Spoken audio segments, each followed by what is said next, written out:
5 texting mistakes that make successful men look weak. There's nothing worse than being emasculated and feeling powerless when it comes to women in dating, especially when you are a successful guy that's worked his ass off to make a name for himself, generate some success. And now when women come into play, you feel weak and look powerless. So in this video, I'm breaking down 5 texting mistakes you are making right now and how to improve them, and the core reason why your action is not interpreted in the female mind from a position of strength or leverage or power or value.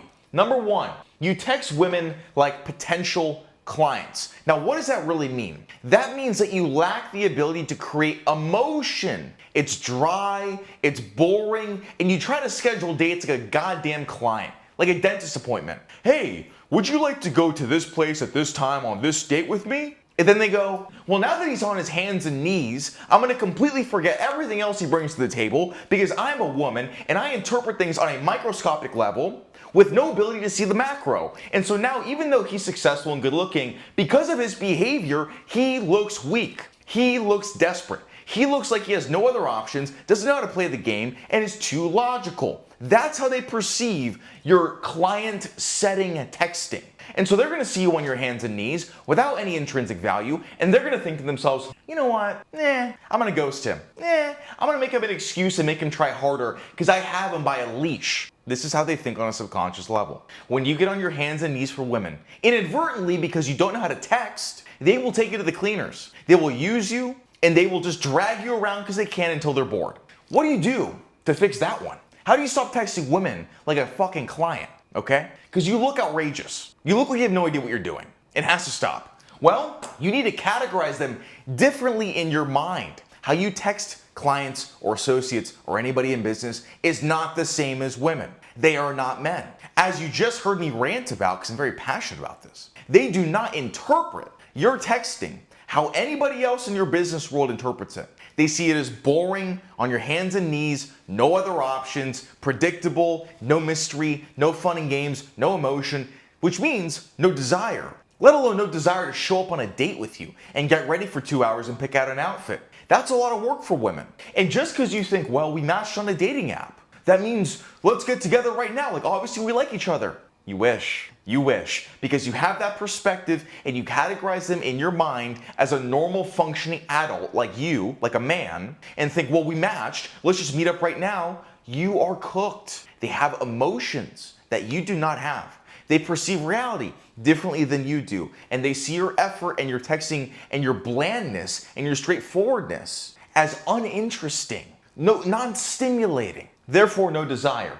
Number 2, you try so hard to be flirting or to be flirty. You're very direct with your flirtiness and your winks and your emojis and your smirks, and you're really trying to throw in banter and be really witty and creative. You basically take point number 1 all the way to the other end of the spectrum, which the solution is always a sweet spot. But instead of being like a client and being like business, because you're aware of these things, you go on the other end of the spectrum and you're so flirty and try hard and all these things. How do they perceive it? This guy's getting his lines from ChatGPT. He has no idea how to actually flirt. He's putting me on a pedestal. And again, what happens? They look at behavior, they forget all of your other value that you bring to the table, and there's no interest because you're not speaking their language, because you don't understand female psychology, because you just know how to make money and be successful. So what do? You create emotions indirectly. We want to create emotions with texting, get them to a peak state, set plans, go on the date, and nurture.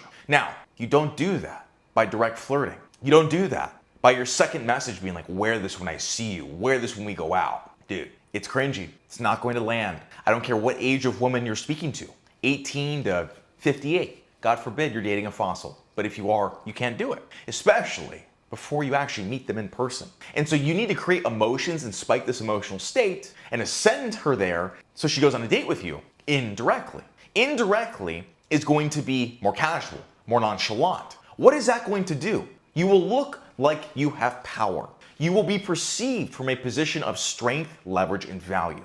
When you're directly flirting and trying very hard to flirt and doing all these things directly, it nukes the perceived power and value you have as a man in a woman's mind. They will forget your looks, they will forget your money, they will forget your success, your physique, everything if your behavior towards them screams no power. Because they operate on emotional autopilot, not logical macro thinking of everything you bring to the table. It's all about how you make her feel in that very moment, and that determines your value. Number 3, full interview mode with no awareness of her behavior. So many guys are oblivious to the effort and the energy and the enthusiasm a woman is giving them over text. And they just go to the races with questions. Question, question, question, question. She's asking none back. You're putting in 80% of the effort. She's being dry, and you keep rewarding her with all of these questions. And you go full interview mode. Guess what happens? No emotion, no desire. You're seen as powerless. You're seen as weak. You're seen as boring.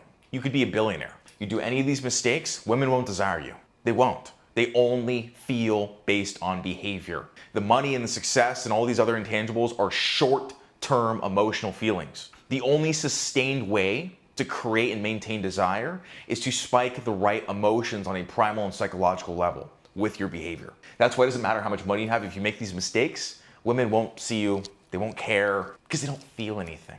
And so when you go full interview mode and she's being dry and you're just rewarding because you're all excited, how do you look? This guy has no options. He has to try so hard to talk to me. Look at me, I'm putting in no effort, and he just keeps trying and trying and trying. Weak, pathetic, on the ground, invisible. So what's the solution? You make her bring up her energetic investment largely by not giving her rewards of your attention and your communication when she doesn't deserve it. If she's being dry, stop asking so many questions. Stop acting so invested when she's acting like you are worthless. Have some respect for yourself. Be willing to walk away. If she isn't bringing up, fuck her. You have to be willing to walk away at all times. I don't care how hot she is. And what you'll find is very interesting if you see any of my texting videos. If their effort and energy is not very high, and I match it, and I play the game back, it always increases. You have to learn the game. Number 4, you compliment and court them like we're in the 50s. So many guys, especially successful ones, have very outdated programmings when it comes to how to behave with women, how to text women, how to date. And so they go to what their parents told them. Call a girl beautiful, she'll like you. And all of these mistakes are so much easier to make when you match the girl online. Now, I like online dating. I like online and in person. But so many guys, especially successful ones, always think, well, none of this should matter if we match on a dating app because clearly she's into me. You're so wrong. You're so wrong. What a match equals is now we can have the chance to create the desire. Not that the desire is already there. They're not men.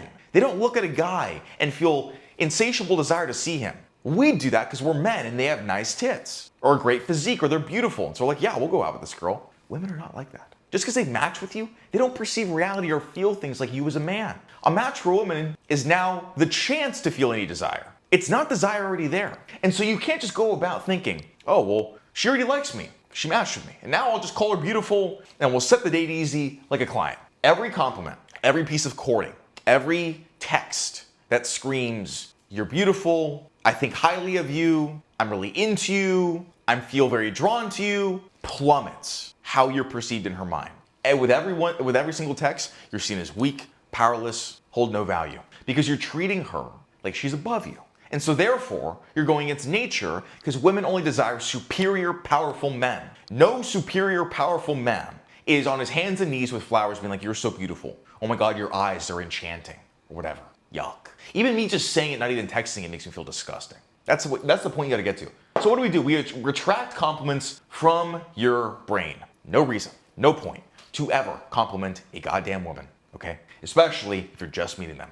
Especially if you're just starting to text them. There's no point. Actually, there is a point. The point is if you do it, it plummets desire, plummets intrigue, and plummets how she perceives the value you carry. This is how they think. They don't think, oh, he has a yacht, but he called me beautiful. Doesn't matter, he has a yacht, he's successful. No. When they see you're so beautiful, they forget every asset you have, every property you own, every dinner you can take them to, and all they see is he is gay. That is how women think. Because it's on a microscopic, micro level about how they feel in that very moment based on behavior. Number 5, nice guy syndrome makes you soft and passive, in parentheses, fear. A lot of successful guys have a very, very, very bad tendency to be a nice guy when it comes to women. And so what does that lead to on an external level, right? That's the internal. But the external is you're passive, you're accommodating, you are willing to change plans, you're willing to work around her schedule, she tells you what she wants to do, you never disagree with her, you're never bold, you never push the envelope. So what happens? Weak, not a leader, not superior. Below me, you could literally have hundreds of millions of dollars. She's eating ramen noodles. If you are nice, she thinks she's better than you. This is how women think and feel. You're a billionaire, she's broke as shit eating ramen noodles in college. You treat her nice, she thinks she's above you. This is female nature. Get it through your head. If you treat them like a nice guy, if you treat them like they're above you, you can be the most powerful man in the world, she will see you as below her and hate you, and you'll be invisible, and there will be no desire, and she'll think you're a loser. This is how they interpret reality. This is why they're not in charge, because it's so distorted, and it's illogical, and it's irrational. But the sky is blue, and we can't change it. You have to change your behavior if you want to win with women, and forget everything you know. So what do? You tolerate less to get more respect. If you want to be seen as not weak and powerful, you tolerate less. Because why? What does that trigger on a primal psychological level? He has power. He has options. No man with options tolerates anything from women. Take me, for example. I am a dictator with women. I'm a funny dictator. I make them laugh, and they're playful, and they're giddy, of course. Polarity, sweet spot. But what I tolerate? Whew, nada. Zero. Why? I have a factory. And they're flying off the conveyor belt, and I literally don't care. They spawn everywhere. I could walk outside my house right now, find a girl, pick her up. I know I can because I've done it a million times. And so even if you're not there with your abundance, you need to behave like you are. Because that behavior and that attitude is how women discern you have power and value and strength and are worth chasing or invisible. That's the key. That's the secret. If you want me to make you a master at implementing this, helping you text women, being your one-on-one mentor with women in dating, apply below. Successful men only. If that's not your criteria right now, hit the other links. I'll see you in the next video.